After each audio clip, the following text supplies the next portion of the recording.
Baba Is You is a game about structure.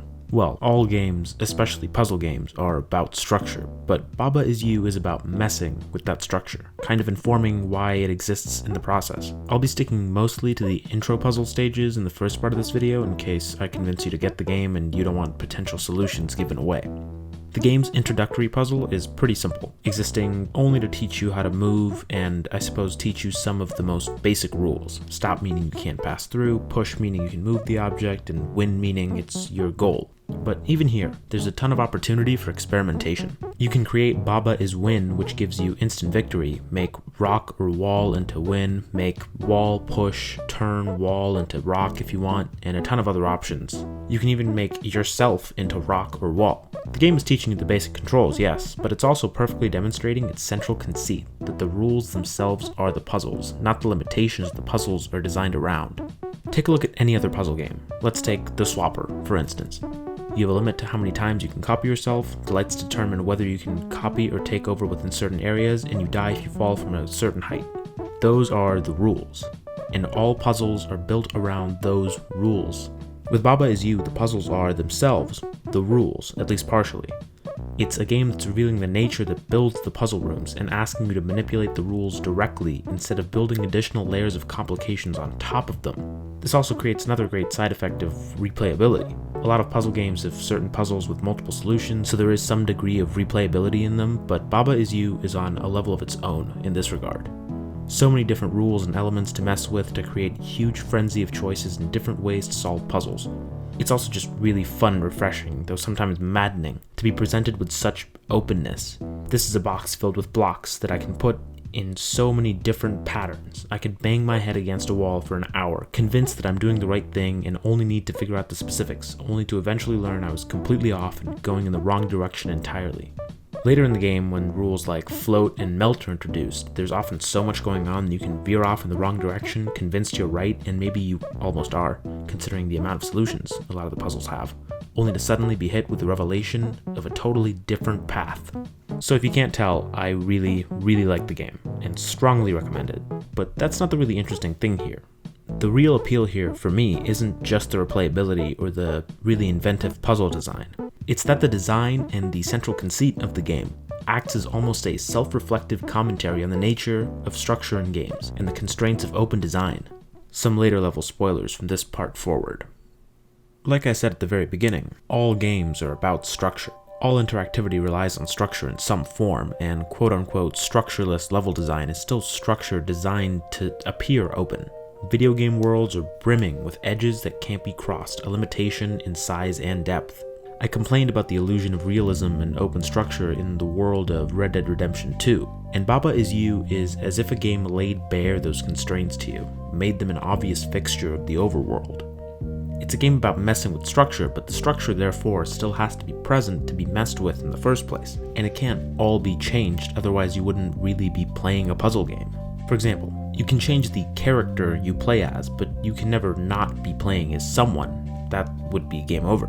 And yes, I know that saying that you have to play as a character as a limitation sounds insane, but it is a limitation of any game. Interactivity means that there has to be some avenue for interaction. Also present is hard limits on areas you can cross, either by the border of the screen itself or often a wall or rock that can't be switched off because the stop command is trapped within a barrier. This is sort of cheating the central conceit of the game in a way, at least at first glance. It's imposing hard rules that can't be changed. Now, of course it needs to be done, it's what makes this game a game. Without hard limitations being imposed, every level would just be the same, and all the actual puzzle elements would be completely gone. But because of this, Baba Is You is not exactly a game about manipulating game design structure, as the introductory puzzles might lead one to believe, but much more so about exposing the structure and learning to work within it in a more transparent manner than most games.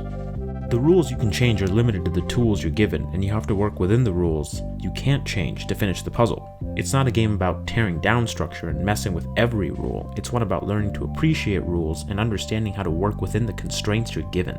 Every puzzle is taking away and giving you the option to change different rules. But just because there is still controlled structure present doesn't mean the central concept isn't effective at being a game where you can mess with the rules. The rule changing is an addition to the game's other elements, like boundaries and keys to collect to open doors. It's not quite a replacement of it. It adds another layer of thinking, makes you see every puzzle in two different ways.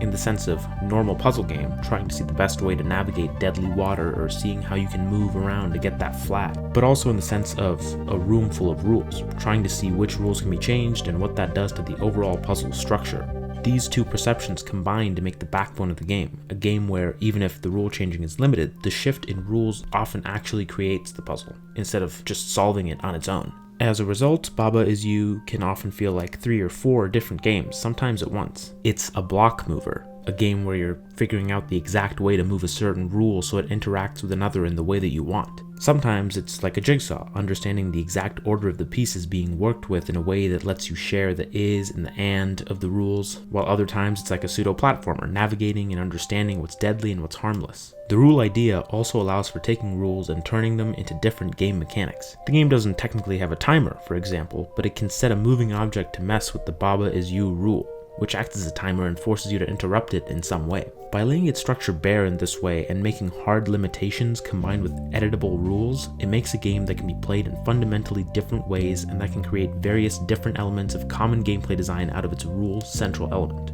It creates puzzle after puzzle that requires different approaches based on the same central idea. The game messes with its rules and structures just as much as you do, as much as any other game does. It just makes that structural shift the main point of its gameplay, wears it on its sleeve instead of trying to hide the changes and cheats, and lets you mess with its structure in a limited and controlled way. I guess the conclusion here really comes down to, hey, you should buy this game. Game is good. You is buying. Okay, that doesn't work. But the rules of other games are static. Key opens door. Getting to the end means you win. Collecting a strawberry is good. Baba Is You is an examination of the way rules work, forcing you to not just play by the existing rules to solve a puzzle, but also seeing how those rules can be changed to change the puzzle and sometimes even create the puzzle. Its central concept lets it be like other puzzle games, but with an additional layer sprinkled on top. It's a really, really clever central idea to build a game around, and the game really manages to live up to it.